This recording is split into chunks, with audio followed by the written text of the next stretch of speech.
안녕하세요. 오런 버핏처럼 매일 신문을 박준모와 함께 읽으면서 투자의 고수가 됩시다. 몸의 신박. 오늘 며칠이죠? 12월 11일 수요일 순서 시작하겠습니다. 어제는 보니까 서론을 너무 길게 했더라고요. 네, 근데 뭐 투자와 관련된 꼭 드려야 되는 말씀인 것 같아서 좀 길게 얘기는 하긴 했습니다. 자, 우리 시추가 시추다. 시추가 시추다. 님이 이런 말씀을 해주셨네요. 제가 유튜브 많이 보는데 찐들을 알아보는 방법을 알았습니다. 1. 긍정적임. 2. 남 핑계 안 됨. 3. 방송을 항상 성실하게 함. 1일 방송.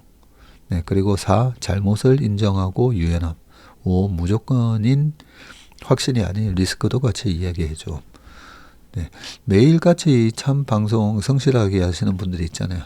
네, 저도 매일같이 이래 보는 게 환경 글로벌 마켓 아침에 김종학 특파원이 얘기해주는 10분만 그거 매일같이 보고 시황맨 TV라고 또 있습니다. 거기서도 참 어떻게 저렇게 매일 아침 그리고 장 끝나고 나면 오늘 장에 대한 시황 그런 걸 굉장히 성실하게 주말에도 토요일 일요일 날도 늘 올리는 거 보면 제가 아마 느끼는 느낌하고 생각하고 아마 다 똑같으신 것 같습니다. 이렇게 저렇게 보다 보면 참 저 사람 성실하다라는 얘기를 생각이 들고요. 그리고 말투에서도 보면 그분의 그런 인격이라든지 이런 것도 이제 좀 티가 나고 그죠. 그래서 우리가 자기 성격에 맞춰가지고 유튜브에서 나랑 좀 맞는 사람들 이렇게 좀 많이 보시긴 하는데 일단 그 유튜브에서도 보면 지나치게 자극적으로 굉장히 자극적으로 막 남 비난하면서 막 이 주식 사라 저라 사라 하는 그런 사람 이렇게 보면 굉장히 위험하다는 느낌을 받죠. 예, 보면 그런 느낌을 좀 많이 받을 때가 있는데 우리가 우리 아이들한테 좋은 친구 사귀라고 얘기를 많이 하잖아요. 그래서 유튜브 보실 때도 일단 어떤 유튜브를 봐야 됩니까? 그런 질문도 많이 들어왔었는데 이렇게 정리를 잘 해주신 것 같습니다. 경제 유튜브는 특히나 좀 긍정적으로 그게 이 시장에 대한 긍정적 라기보다는 일단은 좀 긍정적인 일의 프레임을 가지고 얘기하는 분들 방송이 아무래도 좀 듣기도 좀 편하지 않습니까? 그죠? 반면에 막 남 비난하고 막 죽일 듯이 막 얘기하는 거 보면 재미는 있어요. 재미는 있는데 그게 왜 보게 되냐면 싸움 구경, 불 구경이 제일 재밌다고 하지 않습니까? 그죠? 그래서 작년에도 그렇고 올해도 완전히 잡아먹을 듯이 막 이렇게 얘기하는 사람들 그런 거 보면 싸움 구경 같으니까 재밌고 또 특히나 주식을 정치처럼 좀 하시는 분들이 있잖아요. 네가 내 거를 안 사? 네가 내가 들고 있는 주식을 나쁘게 얘기해? 네가 내 포지션하고 반대 얘기를 해? 그러면 정치인들처럼 막 죽일 듯이 그렇게 투자하시는 분들도 있는데 주식 투자는 절대 정치처럼 하시면 안 됩니다. 그죠? 자, 그리고 신이 아빠님이 신하는 분이시고요. 옛날 싸이월드 시절 글을 여럿 올렸었는데 그중 하나가 전 세계 부를 형성하는 포지션을 대부분 근로소득이라고 생각하시겠지만 사실은 투자와 배당 등 자본소득이 훨씬 크다는 거. 매년 우리나라 시장에서 외인이 벌어가는 돈이 수조에서 수십조인 상황에서 우리가 바로 그 열심히 투자해서 수익을 내는 것 자체가 반도체, 조선, 자동차 등 고귀한 땀의 결실인 나라의 부를 지키고 키우는 애국 활동이고 사명감을 가지고 열심히 투자해야 한다. 그런 거였는데요. 그러니까 이 제조업에 종사하시면서 열심히 노동을 통해서 우리나라의 부를 창출하시는 그런 노동자분들만큼이나 우리가 투자를 그죠? 바르고 열심히 투자해서 돈을 벌어오는 거 그것도 똑같습니다. 왜냐하면 굉장한 정신 노동을 해야 되잖아요. 우리도 투자자들도. 자, 다시 생각해 보면 누구나 생계나 가치를 위해 각자 분야에서 일하시겠지만 이 역시 자신의 시간과 노력을 투자하고 있는 것이니 우리 모두 투자가다라는 생각도 드네요. 라고 참 좋은 말씀 해주셨습니다. 또 재밌는 댓글이 하나 있어서 저는 전무님이 네이버 몇 번 슬쩍 이야기하셨을 때 공부 좀 해서 사서 들고 있었습니다. 이 상황에서 네이버는 잘 버티고 있더라고요. 감사합니다. 라고 해서 좋아요도 한 8분 이상이 해놨는데 답글에 우리 블랙 스모크님이 테슬라를 들고 있었으면 대박인 것을 하면서 땡땡땡 얘기를 했습니다. 네, 자꾸만 다른 거랑 막 비교하면 안 됩니다. 나만의 투자 스타일이 있는 겁니다. 그죠? 투자에도 보면 이렇게 상장된 회사 주식만 투자하는, 저희는 이제 상장된 회사 주식만 투자를 하고요. 벤처 캐피탈리스트들 있잖아요. 네, 망할 수도 있는 기업들에 투자를 하지만 한두 개 회사가 대박이 나면서 나머지 8개 망해도 크게 돈 버는, 그게 이제 벤처 캐피탈리스트들이 하는 투자 방법이거든요.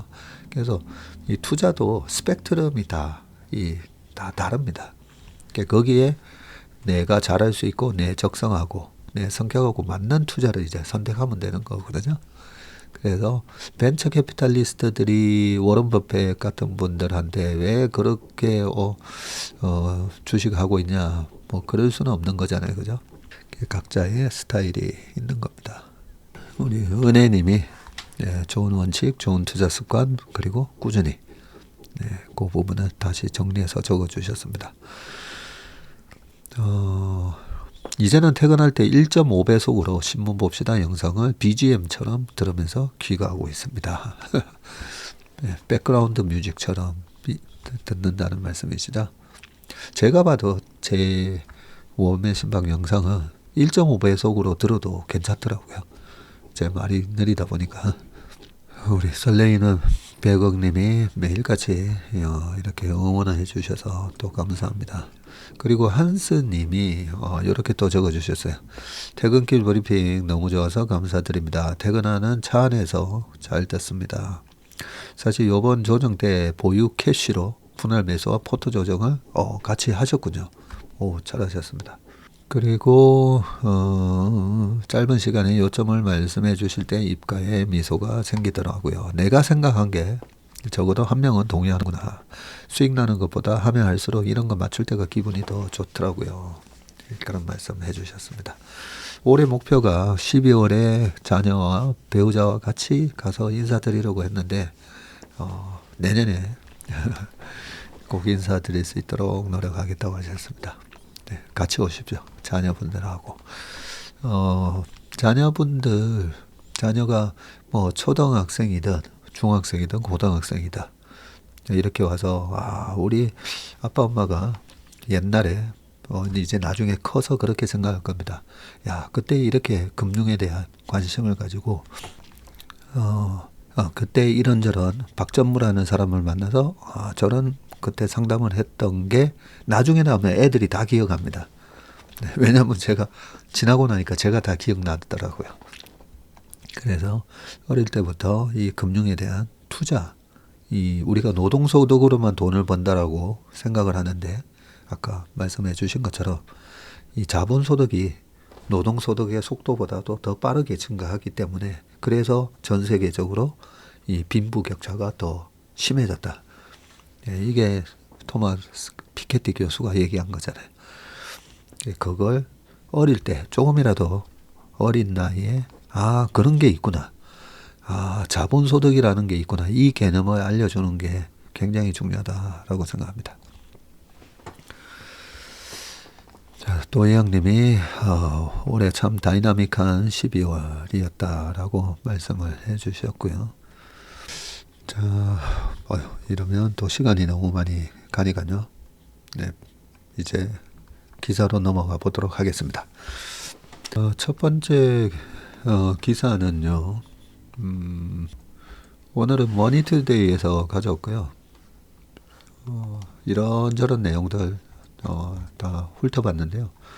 이 신문 스크랩 하는데 거의 뭐 1시간 약간 좀 더 걸립니다. 읽다 보면 기사가 한 10몇 개가 되는데, 이 중에서 어떤 내용을 말씀드려야 되나, 뭐, 저렇게 또 추리다 보니까요. 뭐 예산 이런 얘기는 뉴스를 통해서 다 들으시면 되는 거고요. 요 얘기부터 해보겠습니다. 이제는 팔아야 할 시간. 모건 스탠리 강달러 매도 보고서 외. 요거부터 좀 보도록 하겠습니다.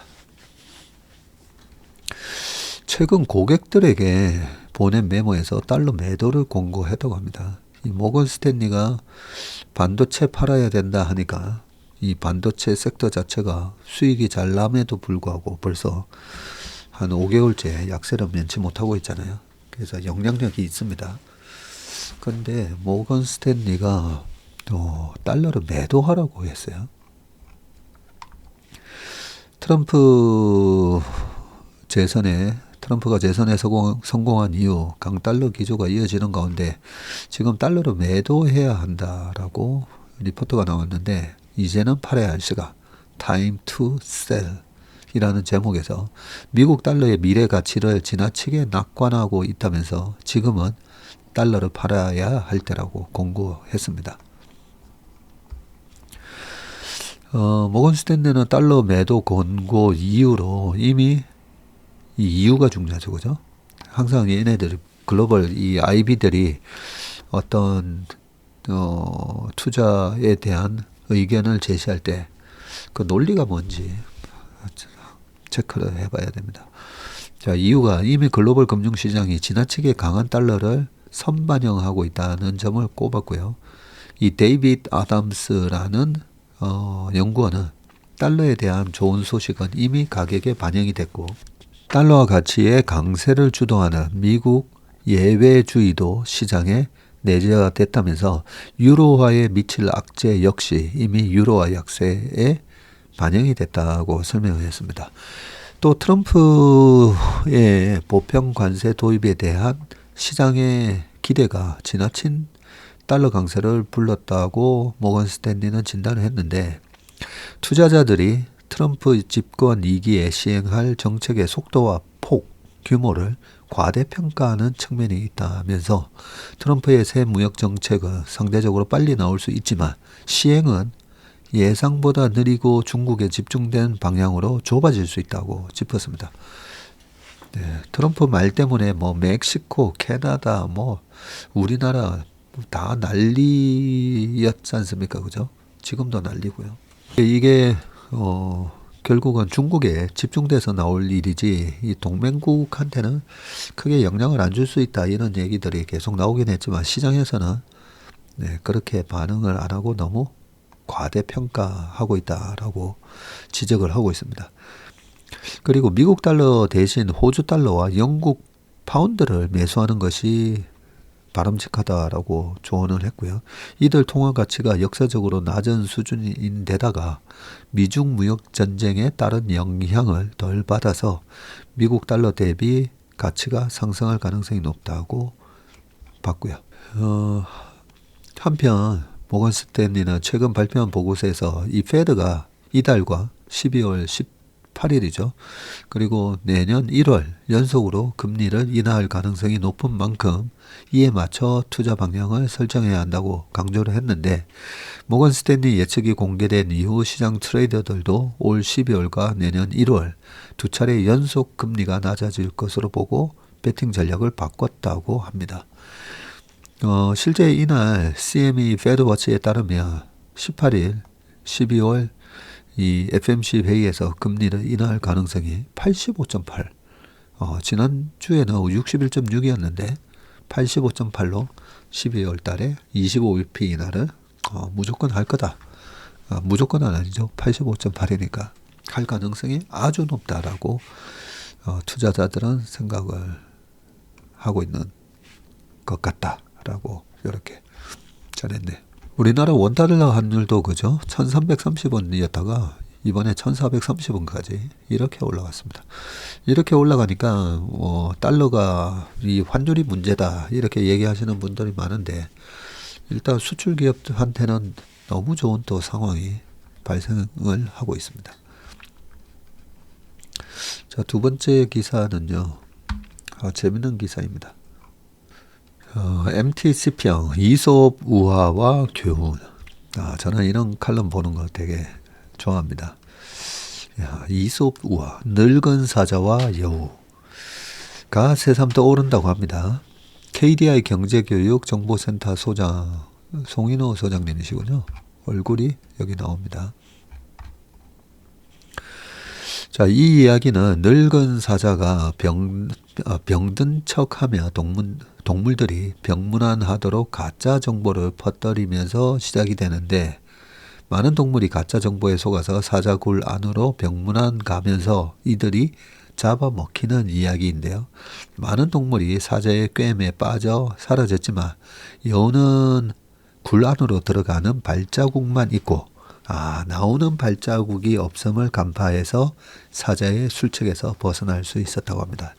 여우의 현명한 판단으로 다른 동물들이 생명을 구하는 우화는 급격한 변화와 갈등의 소용돌이 속에서 중요한 교훈을 일깨워준다. 우리가 판단을 내릴 때 어떤 정보에 휘둘리지 않고 현명한 여우처럼 어떤 현상의 배경과 근거를 기준으로 삼아야 한다는 교훈을 알려준다. 참 이런 가짜 정보가 너무 횡행합니다. 우리 주변에. 현재 우리는 정보의 과잉 시대에서 다양한 정보를 접하고 있는데, 그런데 이 정보를 비판적으로 분석하기보다는 그대로 모두 받아들이는 경우가 많고, 그런데 심각한 것은 가짜뉴스나 이 왜곡된 정보가 퍼지면서 사회적 혼란을 일으킬 수 있다는 점이죠. 우리는 현명한 여우처럼 발자국의 방향을 확인하고 현상 뒤에 숨겨진 의도를 파악해야 하는데, 이는 단순히 개인의 문제 해결 능력을 넘어서 사회 전반의 안정과 발전을 위한 국민의 필수 교양일 것이다. 오늘날 한국 사회에서 양극화된 사고와 잘못된 판단으로 문제가 악화되는 경우도 많고, 그리고 최근 정치적 대립은 정책적 논의보다 감정적인 비난과 진영 논리에 치우쳐져 있다. 예를 들어 부동산 문제나 저출산 문제는 사회 구성원 모두의 협력과 종합적인 분석, 그리고 과학적 접근이 필요하지만 문제를 단순히 특정 집단의 정치적 이해 문제로 몰아가는 경향이 강할 때가 있다. 이는 사회의 근본적 문제 해결을 더디게 하고 오히려 갈등만 증폭시킬 뿐이고, 함께 해결해야 할 국가적 의제가 정치 쟁점화 대상이 되는 순간 문제는 더욱 악화하기 마련이다. 이때 국민은 현명한 이솝우화의 현명한 여우가 되어야 한다. 우리 사회는 급격한 변화와 갈등의 소용돌이 속에 있고 쭉 비슷한 얘기를 하고 계시고요. 자, 그런데 이러한 냉철한 판단력은 단순히 타고나는 것이 아니라 교육과 경험을 통해 길러지는데, 아마 우리 세대가 다음 세대에 물려줄 가장 중요한 자산은 사회와 경제를 직관하고 관조할 수 있는 능력과 자세일 것이다. 스웨덴은 초중등 교육에서부터 비판적 사고와 문제 해결 능력을 강조하고, 이를 통해 시민들이 복잡한 사회 문제를 더 현명하게 분석하고 해결할 수 있도록 돕고 있다. 비판적 미디어 리터러시 프로그램이 바로 그것이다. 스웨덴 청소년들은 뉴스를 비판적으로 소비하고 미디어의 역량을 이해할 수 있도록 일찍이 훈련을 받는데, 스웨덴 공영방송사 UR, 스웨디시 에듀케이셔널 브로드캐스팅 컴퍼니는 교육 콘텐츠를 통해서 학생들이 가짜 뉴스와 잘못된 정보를 구별하는 프로그램을 제공하기도 하고요. 이때 학생들은 특정 미디어 기사가 제공하는 정보의 출처를 확인하거나 기사에 숨겨진 의도를 분석하는 법을 배운다. 거짓 정보에 휩쓸려 사자굴에 들어가는 어리석은 동물의 우를 범하지 않는 현명한 시민의 모습을 갖추자. 그 미국의 SAT라든지 뭐 GMAT, GRE 대학원을 들어가기 위해서 봐야 되는 시험. 아마 로스쿨 들어가는 LSAT도 마찬가지일 건데요. 거기 보면 영어 시험에 critical thinking이라고 있잖아요.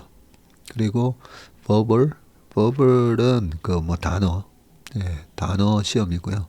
이 critical thinking을 보면서 처음에 critical thinking? 야, 그래서 그게 바로 이런 거잖아요. 이 어떤 뉴스가 나왔을 때 그게 합리적이고 타당한 얘기인지 그렇게 비판적 사고를 할 수 있는지 이 문제를 정확하게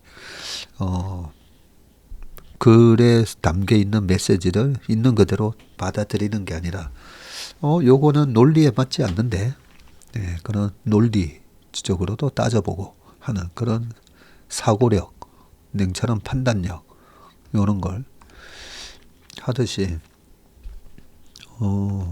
우리 요즘 수능은 어떻게 되어 있나 모르겠네요.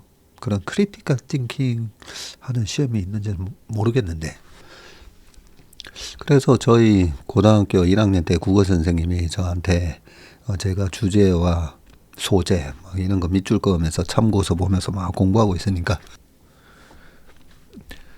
고등학교 때 저희 그 국어 선생님이 저한테 얘기했던 말씀이 주제와 소재 뭐 이런 거 공부하는 게 국어 공부가 아니라 신문 많이 읽고 신문의 칼럼 그리고 사설 그런 걸 많이 봐라라고 하셔가지고 그때부터 이제 제가 신문을 보기 시작했고 저한테는 참 인생의 은인이시죠. 그때부터 신문 보는 버릇을 길렀으니까요. 그 신문의 사설 이런 게 지금 사회 현상 그리고 언론에 보도되는 내용을 어떻게 이제 크리티컬하게 판단을 해야 되는지 뭐 그런 내용들이 좀 많이 실려 있고 물론 이 사설에서도 보면 약간 의도된 그런 논조가 있기도 합니다. 그런 것도 이제 다 구분해서 볼 줄 알아야 되는데 그러려면 교육과 경험을 통해서 길러진다 라고 말씀하신 것 같습니다.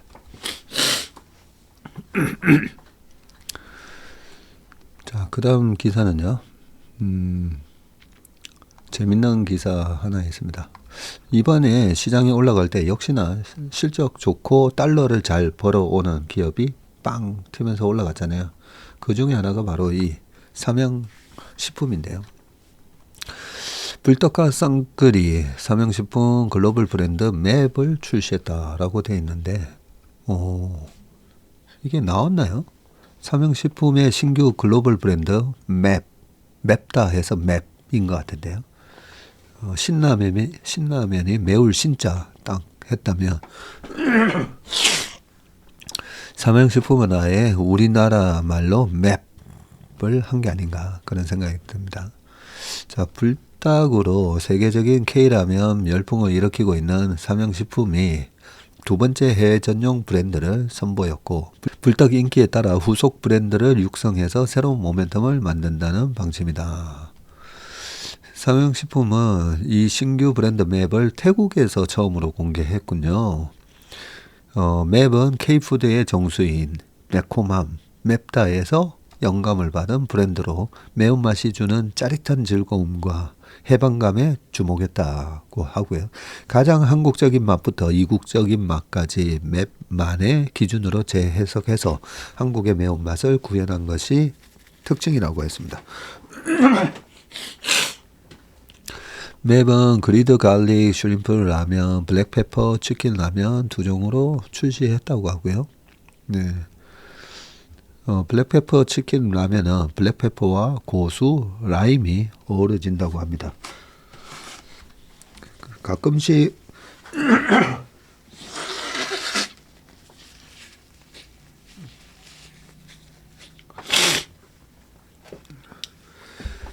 저도 가끔씩 뭐 태국 음식이라든지 아니면 베트남 음식, 베트남 쌀국수 되게 좋아하거든요. 제가 미국에서 그 유학할 때 돈이 없으니까 그때 우리나라 IMF 시절이라서 환율이 1,800원 이럴 때 너무 그 빡세게 유학생활을 하면서 어떻게든 아껴야 되니까.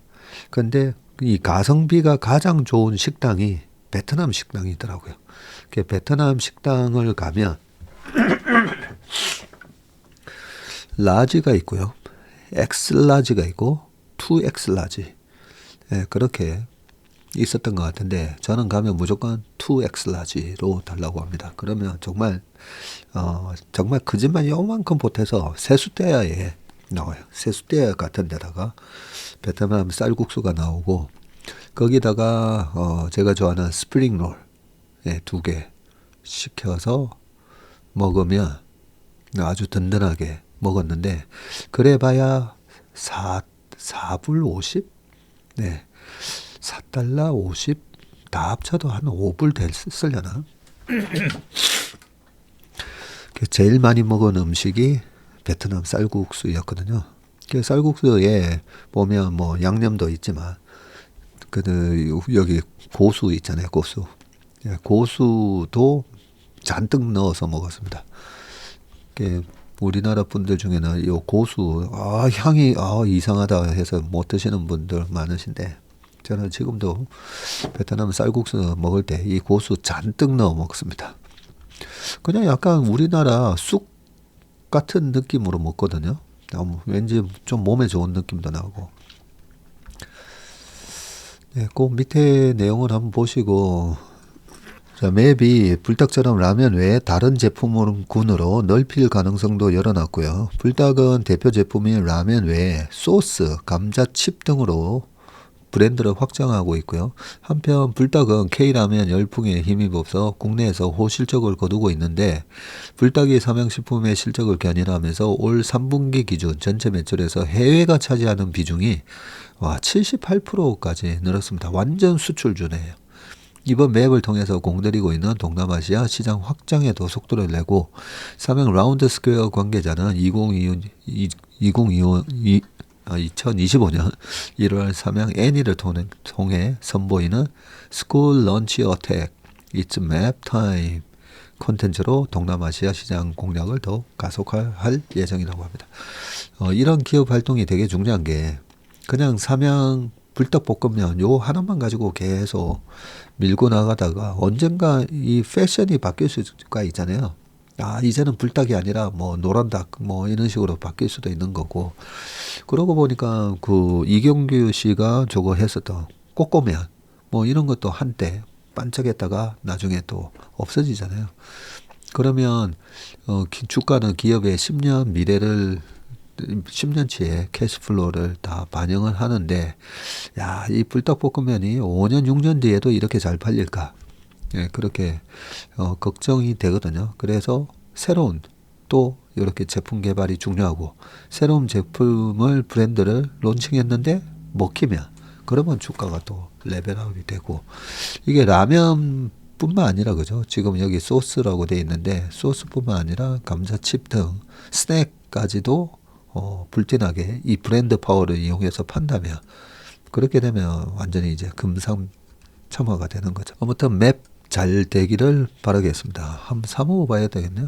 자, 세 번째는 MBK 파트너스 고려아연 액면 분할해서 주주가치 제고할 거다라는 기사인데 요 기사를 제가 좀 봐야 되겠다 싶었던 게 자, 우리나라에서 이 고려아연 케이스가 난장이가 쏘아 올린 자궁고처럼 정말 이 어마어마한 이 파장을 갖고 올 수가 있거든요. 그래서 이 MBK가 굉장히 좋은 선례를 남겨야 됩니다.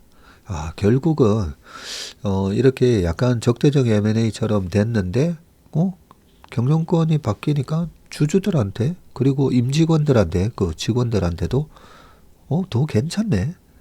네, 협력업체도 또 마찬가지죠. 더 괜찮네. 이런 이제 선례를 남겨주셔야 되는데 자, 그래서 어떤 내용을 말씀하셨는지 한번 보겠습니다. 김광일 MBK 파트너스 부회장님이시군요.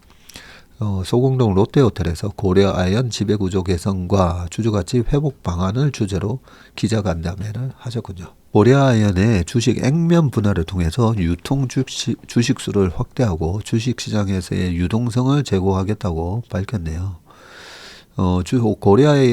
고려아연의 주주가치 저평가 요인들을 해소하겠다고 하면서 이렇게 말을 했고요.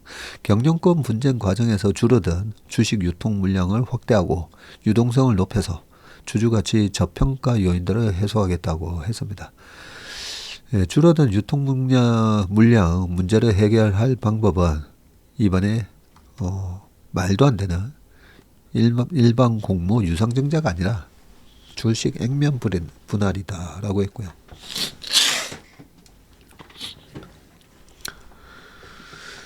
앞서 고려아연이 지난 10월 말에 이사회를 통해서 일반 공모 유상증자를 결의했으나 지난달 13일 철회했습니다. MBK가 밝힌 액면 분할 비율은 5대1 또는 10대1이고요.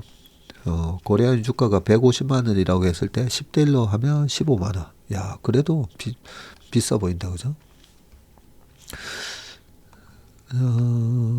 그 다음에 투자심의위원회를 신설하고 내부거래위원회의 권한을 강화하겠다고 했고요.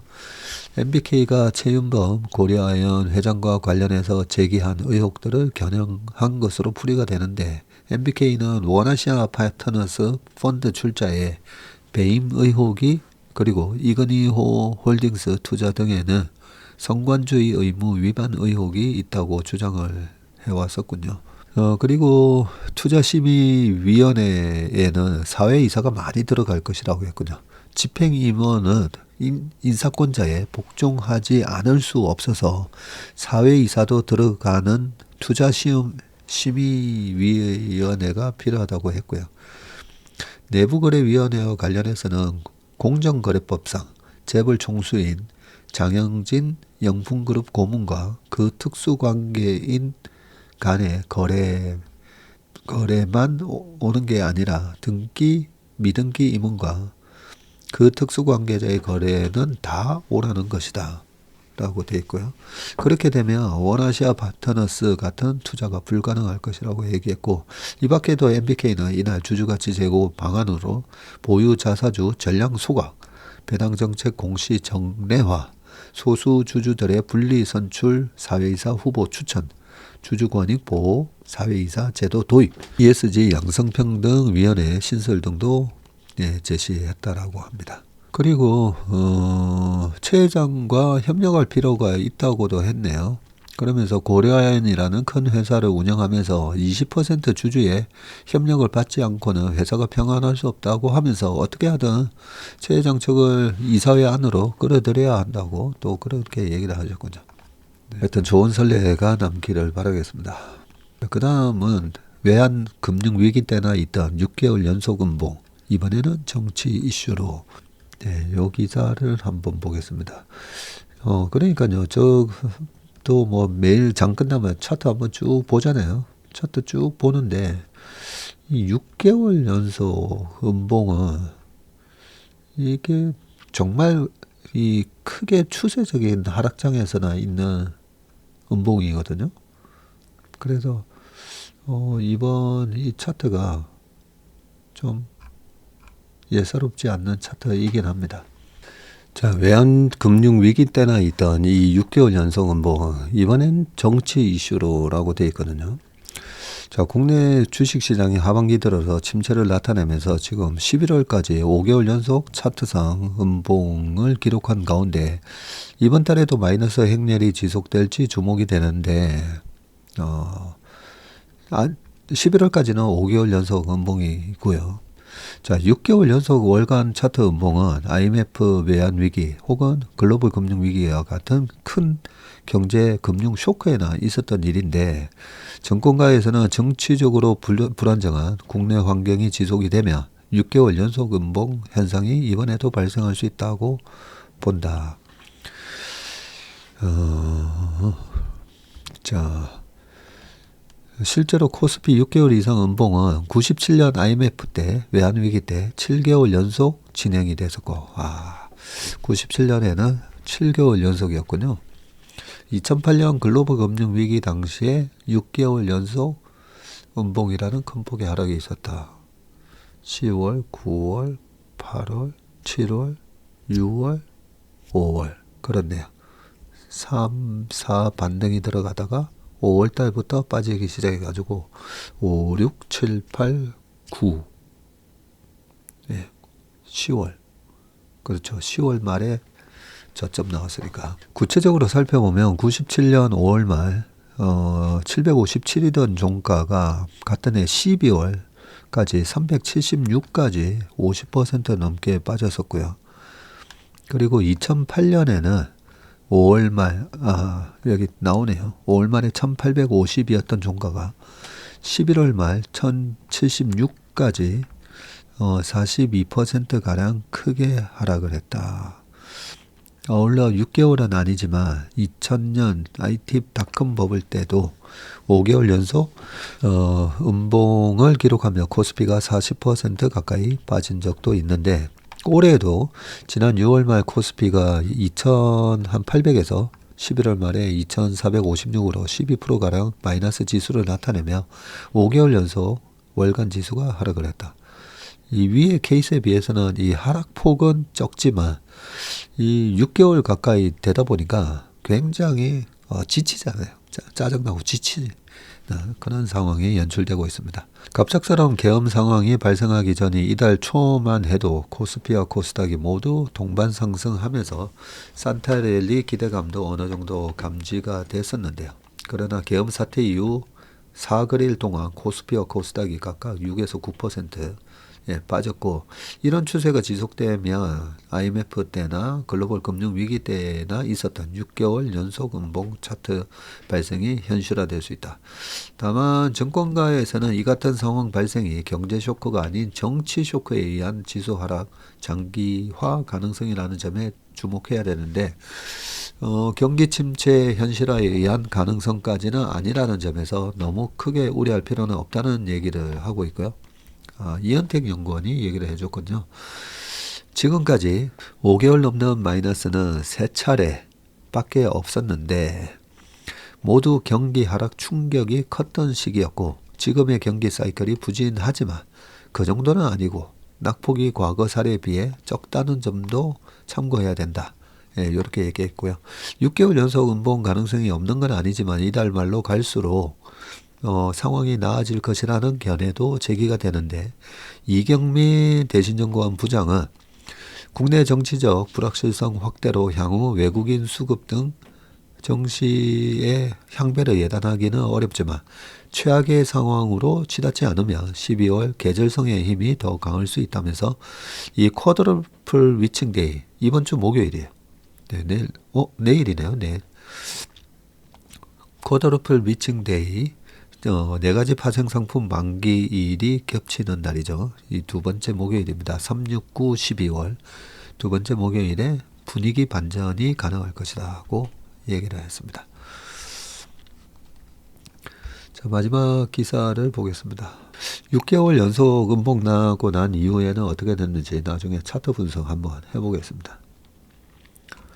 자, 마지막 기사는 집값 오를 일만 남았다. 공급 절벽에 계엄 후폭풍이 겹쳤다라고 되어 있거든요. 요 부동산 기사는 2008년 금융위기는 사실 부동산의 폭락으로 초래한 그런 주가 폭락 사태였기 때문에 또 체크해 봐야죠. 혹시 부동산 쪽에서 뭔가 이상 조짐이 있는가. 25년을 기점으로 국내 주택시장에서는 공급 절벽이 현실화될 것이라는 우려가 커지고 있고 21년 착공 물량이 최고점을 찍은 뒤 지속적으로 감소해서 앞으로 3, 4년간 공급 부족이 심각한 문제로 대두될 가능성이 부각된다고 합니다. 엎친 데 겹친 격으로 비상계엄 사태로 정치적 불확실성이 커지고 원달러 환율이 치솟으면서 아파트 거래량이 줄고 공사비는 더 오를 것으로 전망이 된다. 국내 주택 착공 물량은 21년에 58만 3천 세대로 최고점을 찍었고요. 이후 지속적으로 감소했는데 22년에는 38만 3천 세대 확 줄었네요. 20만 채가 줄었네. 그리고 23년에 24만 세대로 줄었고요. 올해는 10월 기준으로 21만 8천 세대로 21년 대비해서는 절반에도 미치지 못하는 수준이라고 합니다. 착공 물량은 3, 4년 뒤 입주 물량과 직결된다. 이게 착공 물량이군요. 지금 착공을 하면 보통 3년 뒤, 그죠? 늦어도 4년 뒤에 입주하게 되니까. 실제로 올해 아파트 입주 물량은 올해 36만 4천 대 예상하고 있고요. 4천 세대. 이후 내년부터는 감소세에 접어들 전망인데 아파트 입주 세대 수는 25년에 26만 6천 세대, 26년에는 15만 8천 세대, 27년에는 17만 9천 세대로 각각 예상이 된다. 착공을 이렇게 많이 했었는데 계속 이렇게 많이 줄어드나 보네요. 실제로 올해 아파트 입주 물량이 이렇게 줄어든다고 하고 있고요. 25년부터는 공급량이 수요를 크게 밑돌면서 공급 절벽이 본격화될 것으로 보인다. 특히 26년하고 27년의 경우에도 신규 주택 공급량은 수요의 절반에도 미치지 못할 전망이라고 합니다. 밑에는 이렇게 환율이 지속되면 수입 원자재 가격이 오르면서 건설 비용은 물론 분양가 상승도 불가피할 수가 있고 국내 건설사들은 위험 부담을 줄이기 위해서 주택사업 비중을 줄이고 있는데 주택 공급 부족 문제가 악순환을 거듭하고 있다고 되어 있고요. 한 대형 건설사 관계자는 환율 상승으로 자재비가 오르고 공사비 분쟁까지 늘어나면서 신규 착공이 줄어드는 상황이 지속될 것이라는 우려를 표했고요. 세계 경제와 국내 정치의 불확실성과 환율 문제로 국내 주택 공급이 더 어려워질 가능성도 있다고 했고요. 정치적 불확실성 장기화로 거래량이 줄어드는 등 시장이 침체 국면에 빠질 수 있지만 공급이 부족해지면 결국 가격은 반등하게 돼 있다고 말씀하셨습니다. 네, 부동산이 어떻게 영향을 받는지는 모르겠지만 일단 공급은 이렇게 줄어든다고 합니다. 네, 오늘 콧물이 계속 나와가지고요. 좀 어제는 아침에 모닝브리프의 음질 상태가 안 좋았는데 오늘은 제 목소리가 약간 코맹맹이 소리가 많이 아마 나서 들으시는데 좀 불편하셨으면 양해 말씀을 드리겠습니다. 그러면 오늘 하루도 행복하고 건강한 하루 되시길 바라겠습니다. 고맙습니다.